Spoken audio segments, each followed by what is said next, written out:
Well, I know it's been a while, but here we've got, I think he doesn't need an introduction. Yes, you do. Please give me one. What? An introduction? Oh, he has this other channel, something about getting smarter or brighter. I don't know, with Herbert. Herbert is here again. It's been a while since we've been on each other's channel because we've been so busy, so crazy out there right now. But Herbert, I listened to your broadcast this morning with the bulls. So people that don't know, that's another one thing he talks about is he's got the Tesla bulls. And in that, I think you guys broke news. And in that breaking news, I couldn't find anybody even talking about it. And it might be the biggest thing of the week. And this has been a pretty scary week. 350,000 more cars a year out of Tesla in Shanghai. Giga Shanghai. Yeah. I mean, talk to me about this. Yeah. Folks, what happened? It's just crazy. Absolutely. So Grace Tao, Vice President of Global China, she's often the one that's a spokesperson. She was interviewed by media sources in China. So this is an actual, real Tesla executive talking about new information. And what she dropped was basically that a number of news. So the first one is that Megapack factory in Shanghai is on schedule, will be delivered by Q1 of next year. Everything's going well there. She said that Gigafactory Shanghai is now 95% automation. It's already 95% automated. And what they did was they used vertical lifts, and then they've cut 100 meters of the production line, and then they're continues to automate. And then how all the workshops are really close together. They just rearrange things at now 95 to the point that they're delivering one car every 30 seconds. Right. And it used to be like about 9 months ago, it used to be 42 seconds. Right. Then it became 35 seconds. And now they're 30 seconds. Every 30 seconds, a Model Y is out there. So things are back up to full production in Shanghai. She also thinks that the economy in Shanghai has improved. And she believes that, feel confident that that's going to continue. And then she talked about superchargers are, the network is continuing to grow. And so she's just very, very bullish. Yeah. So, so I listened to all of that and I said, well, wait a minute, 300. So going from 42 seconds, and the factory at 42 seconds was making it had quarters when it was approaching 1 million run rate. Yeah. So if you can do it in 30 instead of 42, a little bit of math, I think Jeff actually did the math. Yeah. And it's about 350,000 vehicles a year additional that we can get out of that factory. That's not a small number. That's like half of Fremont. Yeah, it's massive. And then they did say that they're in full production. So last week's numbers for China is back up again. So they're still about 20% year over year, or at the beginning of this year compared to last year. They're still falling behind 20%, but they've had their second highest, week, and things are starting to improve again. So there's potential, cross fingers, but Shanghai has recovered. At least it's flat, right? But maybe by the end of this year, we'll see that. The question that they're asking her, they were asking Grace, was what about the prices? Because what do you think, what are you going to do with this vehicle prices in China? And she just simply said it's market forces, market demand. We'll adjust to that. So it's still number one selling car out there. And then the Model 3, which was not doing really well, but now with the redesigned Model 3, the new version of it, it's starting to pick up now. So I think that, that's a beautiful car. Almost all the sales have been on the Model Y in China. So, but I think there's like everything's good, looking good. Everything's back together, but we're just at the beginnings of this Model 3. And so now I think we're going to start seeing even higher sales of that. So if you have a higher throughput, you should actually have a lower COGS. If you're running at 95% automated, you should have a lower COGS. So both of those would give them even more pricing power in Shanghai should they need it. So that, all of that is like breaking news. Fully automated, right? So this is like a package of breaking news that I don't think anybody is paying the slightest attention to. That's true. Yeah. But you have to read in between the lines like you are right now, right? So fully automated means that they probably improve that, and there's going to be some more there. And the question, I'd like to ask you, in that we had this discussion, is where will the two new, more affordable cars be built? And Jeff was saying that he thinks it's going to be in Shanghai. Makes most sense. Tom Zhu's there. It's based on existing production lines. Larry thinks that the design is still in Giga, Texas. We were debating with him a little bit, but if it's in Shanghai, and all the work that they did, that's why Elon said it could even happen by the end of this year. Like, whoa, how can you release brand new vehicles, but it's based on existing production lines? Why? How could it be this end of year? Well, because it's Shanghai, because it's automated, because it's on the same production line. So for me, it makes most sense that those new vehicles will be coming out of there. And that's why I think Tom Zhu went back there. That, of course, with autonomy being a very big issue there, but it's the more affordable vehicles based on the production line. That's what he's doing.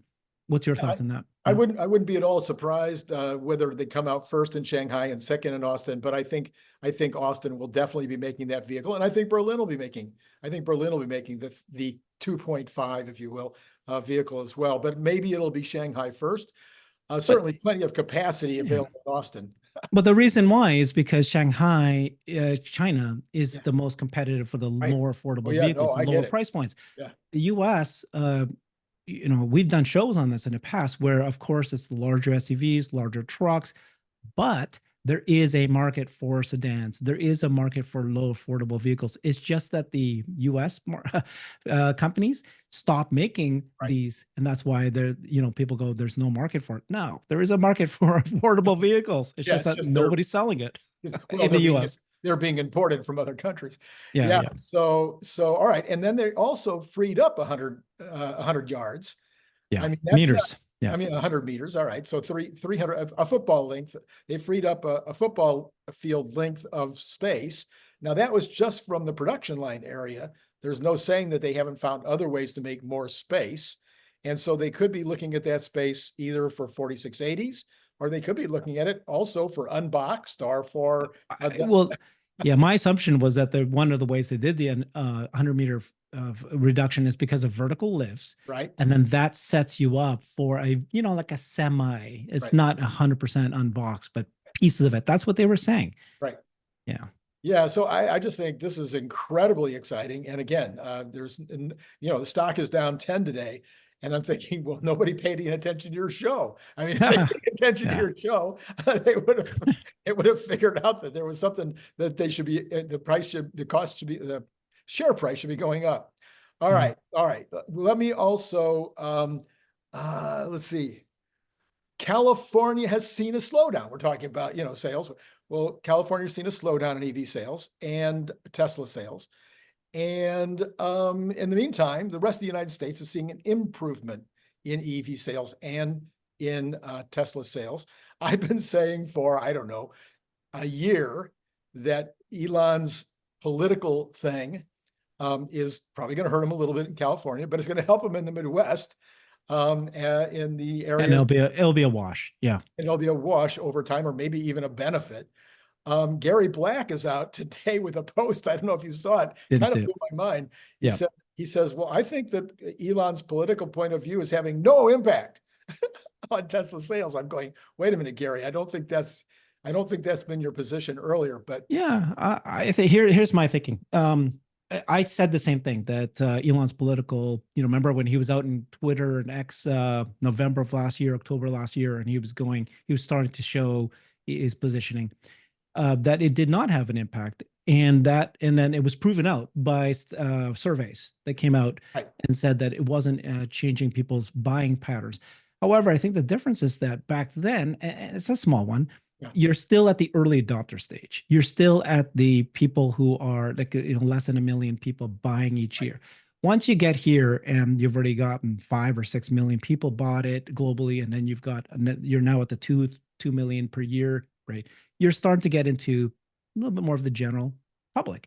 Right. And I think that maybe now it does make a difference. You know what I mean? Like there's a context of, does his comments, does his political positioning affect sales? Well, maybe as you start getting into more the generic thing, but I think at the end of the day, it will be a wash. So I don't know. You don't think so? Well, I think that the benefit of his move towards conservatism is that that many of my friends who are conservatives And I have, believe me, I have both. I was just over at a friend's house last weekend in West LA. There were 6 Teslas within 3 homes. Yep. Well, yeah, that was in the most liberal part of West LA. So, but on my conservative friends, a lot of them are still very skeptical about electric vehicles, very skeptical about electrification, very skeptical about having things crammed down their throat by the government. And so they're kind of like, I'm not so sure I want to get involved in this electric vehicle thing. But Elon becoming more engaged on the right side of the track might impact those people to take another look.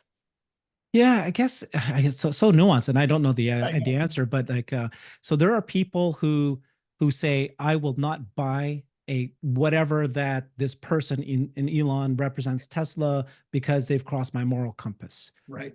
I think that's a small group of people. Now you're talking about, are you rich or not rich? Yeah, right. You go to the rich neighborhoods, they're all buying Teslas. Right. Now, are they all one party over the other? Not necessarily, right? I mean, depends on which country and which state you're at, right? Yeah. So I just think that it's like, if you're rich, you want the hottest car that has the best brand. It used to be Mercedes and BMW. Right. Lack of bad use of terminology, forgive me, but that trumps other decisions of why you choose. That's step one. Now, when you want to get to the middle ground, I think that also, again, this is me. I don't have data to prove this, but when Elon, you started it, it caused a big stir. Yeah. But now it's like we're all kind of used to this, that he's already saying these things that he said something that pisses you off one day, and it pisses me off another day, it pisses somebody else off another day. It's like it's already happening, that he's already trained all of us. Right. I don't know. Maybe I am wrong, because it is so political right now, specifically in November. Like, this is the height of the whole thing. Maybe this few months, but I think at the end of the day, people will buy the lowest price, best vehicle for what they the one that greatest brand, and I don't know. They like the looks of. I mean, let's face it. My last car purchase was 100% based on looks. I mean, exactly. I had never owned a Volvo in my life, but also made one that looked good. Anyway, my wife, on the other hand, she wanted that Tesla model. Cybertruck. That was, and now she wants the Cybertruck. Yeah. So, anyway, we have a big debate also going on the impact of the IRA, because it's now the conversation is that Trump is likely to make it a high priority to eliminate the IRA. And that what the impact would have. So my sense on this is that if we get rid of the hybrids benefit of getting that $7,500 discount, we could see a big increase in Tesla sales. What do you think? Okay, again, very nuanced, and I'm just learning myself. I really didn't know all this. But so what Trump just said this morning, I don't know when you'll publish this video, or last night, I think. He said that day one, we'll get rid of the EV mandate. The mandates, yes. But then somebody pointed out that's the EV mandate. That's not necessarily the EV credit. Right. IRA credit. So I don't know. I'm learning this stuff right now myself, honestly. All right. But so you're saying that that if so this is Elon's position. He said it all the time. He didn't want the IRA credit. He doesn't need the IRA credit. Don't say that Tesla needed it. But if you are going to cut the IRA credit, you should also cut the credits you give to the gas companies, because people forget that they get, probably, I don't know the number, 10 times more credit than benefits, than the electric vehicle companies. But yeah, that's a good point. I mean, maybe if the hybrids are definitely more affordable, and because it's some ridiculous that somebody pointed out that you only need 35 megawatt or whatever, really small battery batteries just to qualify. Yeah. It doesn't cost you a lot, and then you can get your amount. So yeah, I think that's true. I'm not worried about Tesla regardless, one of the way. If it's a small hit, I don't think it's going to be a big hit. I don't think it means that everything's going to crater.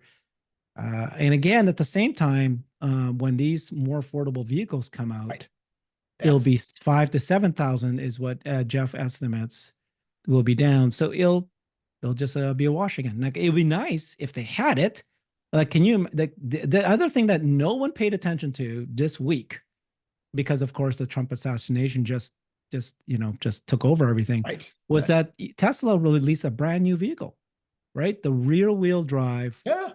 sub 35,000, if you include the $7,500 Right. IRA credit, Right. under 35,000, but 363 miles of range. And I'm like, it's a long range.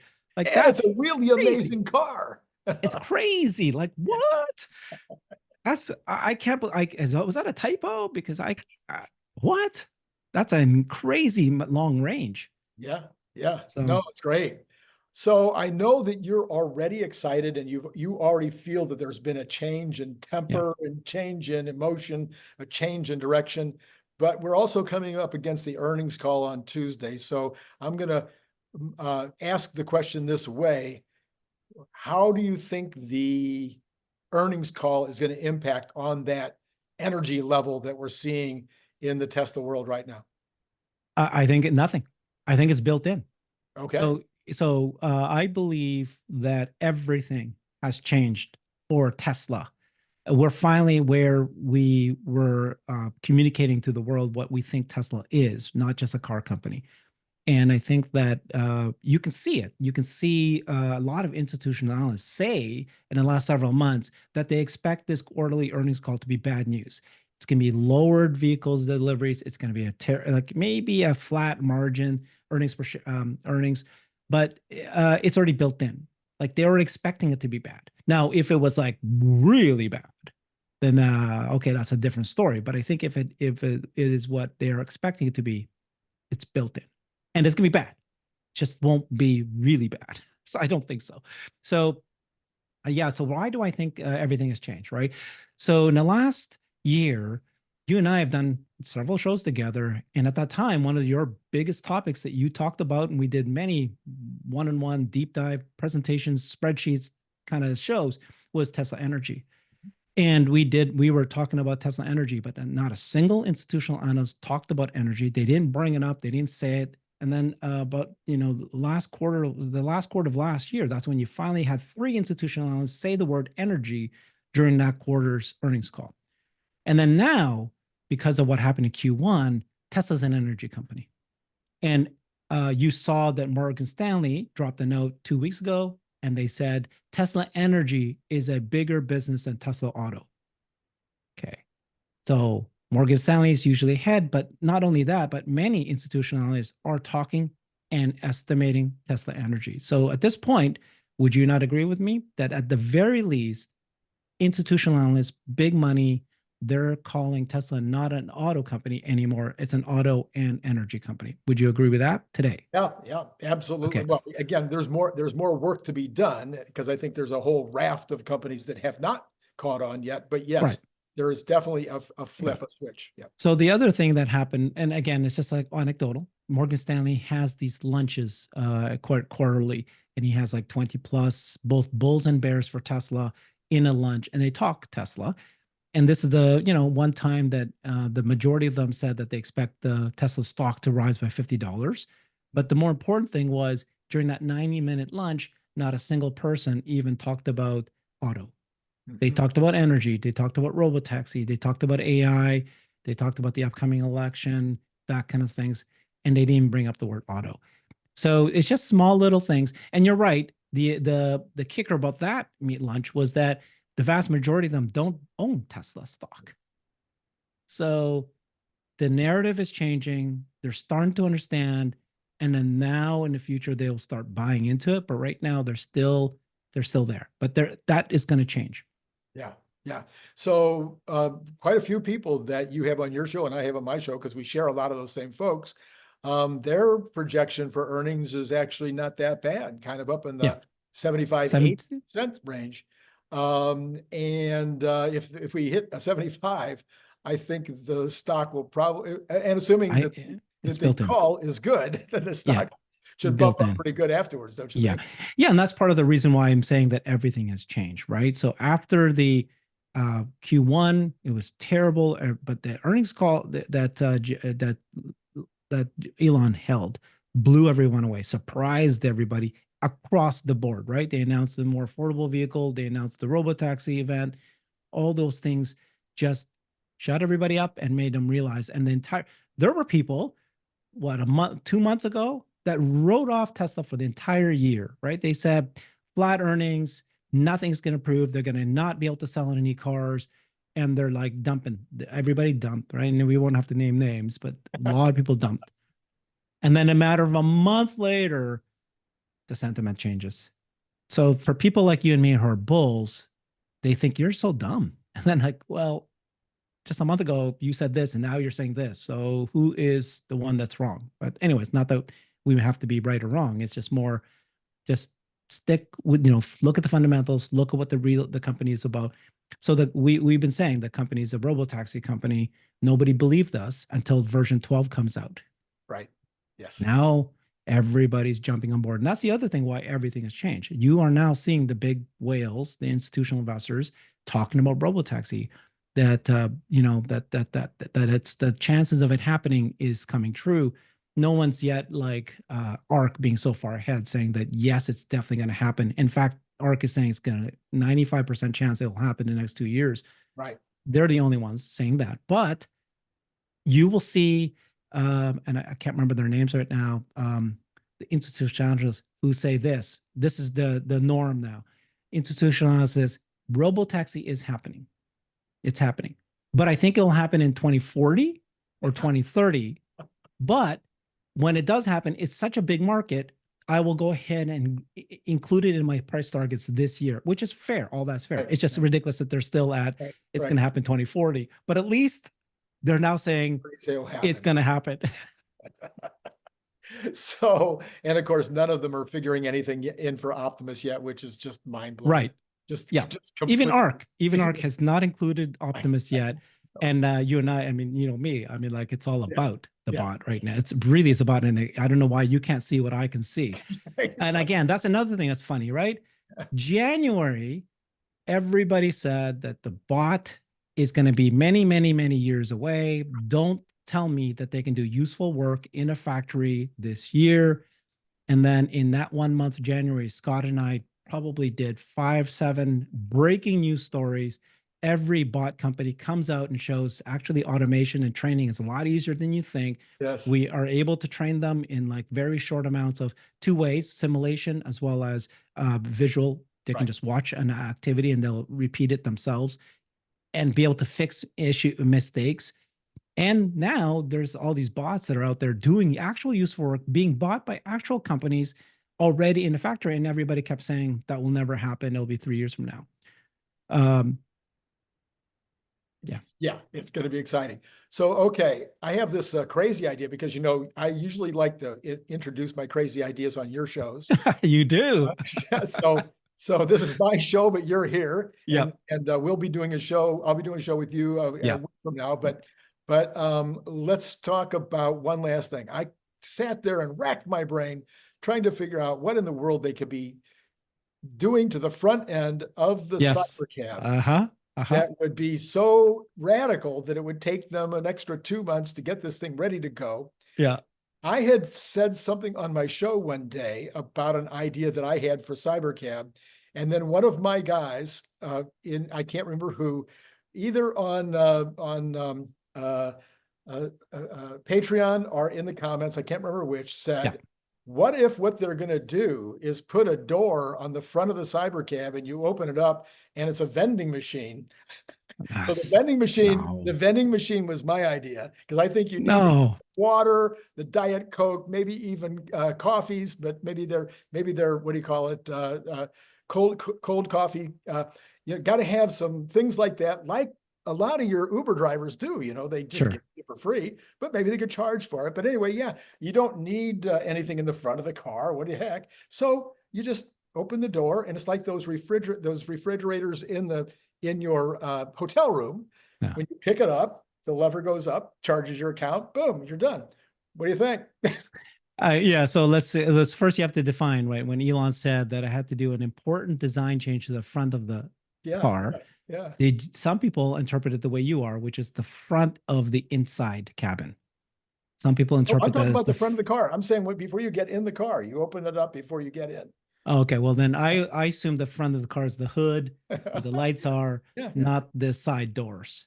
No, But okay, I'm talking about okay. the front of the car. Yeah. So so then what is it, right? So it had to be, in my mind, it had to be important design, important change. Right.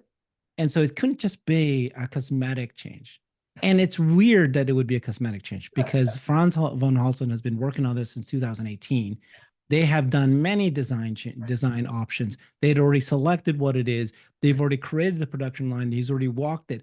It's not because of some sort of, I kind of don't like the way the front looks. I wanted to. So this guy, Prime Swede, sent this out to us just yesterday. And I thought, this is a good idea. What he said was this, and he tweeted it out, that because remember that it needed to be something that the engineers said, that's going to be tough. Yeah, And then they goes, I this. think we can do it. And so it's not just a design thing, it's a feature thing. And what it could be is that it could be a wireless charger in the front. Sure. So when you drive, the car is a robotaxi. Yeah, yeah, yeah. So it's going to go up and it needs to be close enough to where the wireless charger is. And whether it's a port that connects to it already and starts charging it, you just drive in and it connects. Or it's a wireless charger where it just needs to go over. Close and enough. maybe the front needs to be lower to the ground so that the pad at the bottom, it's either a pad at the bottom or a connector point. And that could, to me, I was going, that makes some more sense. That maybe he said, let's go for that. So I'm sticking with the yeah, you know, got to get those water bottles and those diet. I have to have my Diet Coke when I'm getting in the car in the morning. So I've been having this debate with a lot of my, bull friends, and one of them is Alexandra. Yeah. And the big debate is, and I'm the only one that's saying this, that when they say that they're going to have a robotaxi designed vehicle, for some reason, 90+% of people are saying that it's a 2-seater. Not me. I'm a 4-seater guy, or 4 to 5. Okay, join my club. Absolutely. And I've been saying that it should be designed robotaxi it's for experience first. You optimize for experience, not for cost. Oh man, we got to do a whole show on this. We should. So then, if you go that route, and then if you look at the covered with the cloth, it's the one that's on the bottom left, which looks boxy. People go, oh, that's the van. No, that's the robotaxi. It's going to be a London cab. And if you go to London, and you see those cabs, the 90% of rides are one person. Doesn't matter. You walk in, you put your luggage in there. And so it's easy. And that's why I'm saying it's easy for them to put a small fridge in the front. Okay. That's not hard. It's because it can be this boxy thing. It's going to have lots of space. You can configure the inside to do whatever you want. You can either have 4-seaters or you can have 2-seaters. You can have 1-seater. It's all going to be kind of like, just like the London cab. You can just kind of decide how you want to look. That's what I think is going to happen. So that's why I don't believe that they need to put anything in the front of the car. There's just going to be so much room in there. Okay, and I don't know if you said this or not, but I think the London cab thing, you've got the jump seat, or this little seat can come down. So I'm thinking that you have 2 seats in there that are luxurious. Yes. It won't be a jump seat like the London cab because that's too ugly and too nasty, but it will be a seat of some kind that's available. Yes. That you want it. That is exactly nice enough. Exactly. Okay. Yep. Well, man, that's what I'm saying. We're online there. But this, everybody stopped saying so far is that, oh, no. Did you see those designs why would they leak that if that was going to be what it looks like? And they're like going to be very, very tiny. You can it's still a lot of space because you don't have the steering wheel and all that anymore. But it's like 2 people side by side in a normal car seat. And we just happen to be driven this way. And it's like, it's like an airplane, that airplane experience. Yeah. All about the experience. That's what it's going to be. All right. Well, when was the last time we agreed so fully? A lot. We sure do. We have the same thinking. We're both. Yeah. All right. Well, Herbert, I think we've covered it. And I know that you've got an amazingly cool lunch lined up for your afternoon. So I'm going to let you get out of here. But I do want to thank you for coming back on after all these months. And we'll look forward to maybe getting over to your channel here in a while. Something about Brighter with Herbert. Everybody should go there. There you go. You got it. You subscribe to Herbert. All right. Thank you, sir, for being on. Thanks, Randy. And to all of you out there, it's been great talking to you.